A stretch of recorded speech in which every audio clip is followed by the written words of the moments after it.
Weird experiences with other kids' families. This kid's friend's mom was incredibly religious, and in their house there was this cuckoo clock of Jesus that would go off every hour. Well, whenever he was hanging out at that house, every hour the mom would make the kids write notes thanking Jesus for everything they did that past hour. For example, every hour they would have to write something like, "Thank you, Jesus, for letting us play with Legos and eat cookies." She would then read all the kids' notes and correct them, like this. "This is really nice, Kyle, but you had milk as well.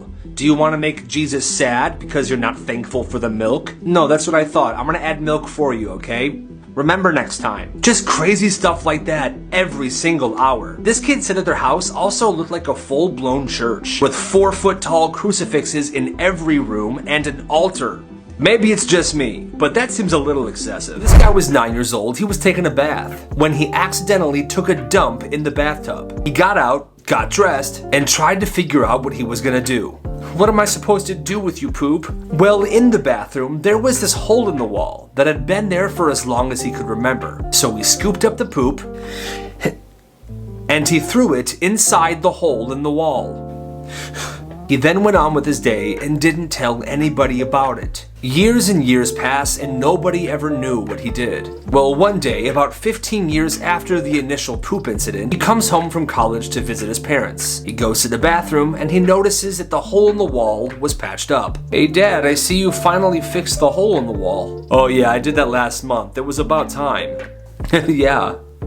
His parents then sold the house, and chances are that mummified poop that he threw in the bathroom wall is still there. This guy was in middle school. He had an obsession with fire. Well, one day he was home alone, so he grabbed some cardboard boxes and trash and went outside to the family's fire pit. Keep in mind, it was a pretty deep fire pit. He threw all the stuff in there, grabbed lighter fluid from his dad's grill, doused the garbage, and lit it on fire. And up the flames went. Completely satisfied, he sat back and watched the fire blaze, until suddenly, a strange-looking fireball jumped out of the fire pit and started running towards the woods. Turns out there was a raccoon in the fire pit, and when it caught on fire, it tried to make the grand escape. Well, when it got to the woods, it ended up burning a few trees down. But sadly, the raccoon didn't make it. The weirdest families ever. When this kid was in middle school, she was sleeping over at her friend's house. She wanted to take a shower, so her friend gave her a towel. She said the towel smelled kind of weird, but there was no other towels in the shower, so she used it. She later found out that this girl's family shares one towel to prevent having to use new ones all the time. She told her friend how weird it was, and she was shocked to find out that her family had their own towels every time they showered. Unfortunately, she couldn't get over this situation, and she never slept over at her friend's house ever again. So one kid had this friend that he would hang out with all the time. He would often hang out there during dinner time, but the thing was, he was never allowed to eat. "Alright boys, dinner time!" They would make him sit at the table with the family, but they would never serve him a plate. He never understood why.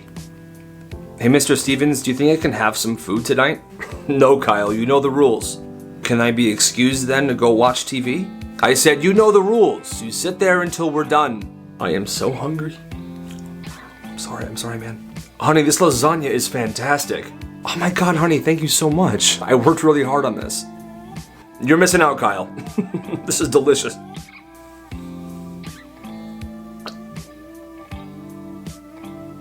This kid's family had this very weird rule. They would always keep 12 pre-poured glasses of water in the fridge at all times. His parents said they did this because it's quicker than having to pour tap water into a glass, put ice in there, and then wait for the water to get cold. So instead, they had the pre-poured cups of water already in the fridge. And whenever you would finish a glass of water, you would refill it and put it back in the fridge. It sounds pretty weird, but it also sounds very convenient. What do you guys think? Throughout this kid's entire childhood, his dad made him do this one specific thing. There was a very small and empty closet in their house. And once a month, every month, in the middle of the night, his dad would wake him up out of his deep sleep, bring him over to the closet, and made him stand in there for 2 minutes. He called it elevator practice. "Son, psst, Kyle, wake up.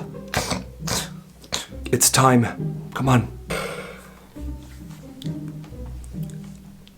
"Okay, get on in there."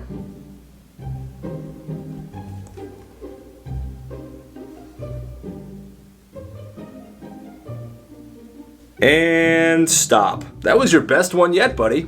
All right, head to bed. Same time next month. When this kid was 9 years old, he was hanging out at his friend's house when he had to go to the bathroom. Number 2. A couple minutes later, his friend's dad went in the bathroom. He then came out and said this: "Alrighty, we have a problem. Kyle, did you take a poop in my bathroom?" Yeah, I did." "Now why in God's name would you do that?" "Because I had." "Do you know how disrespectful that is? In my toilet. If you had to take a shit, you should have gone to your own house." "But sir, I had to go to the bathroom." "I don't care. I'm calling your mom right now and I'm telling her you are never allowed here ever again." "Hi, Mrs. Stevens. This is Mr. Johnson. Your son is disgusting and I hate him." What? I'm so confused.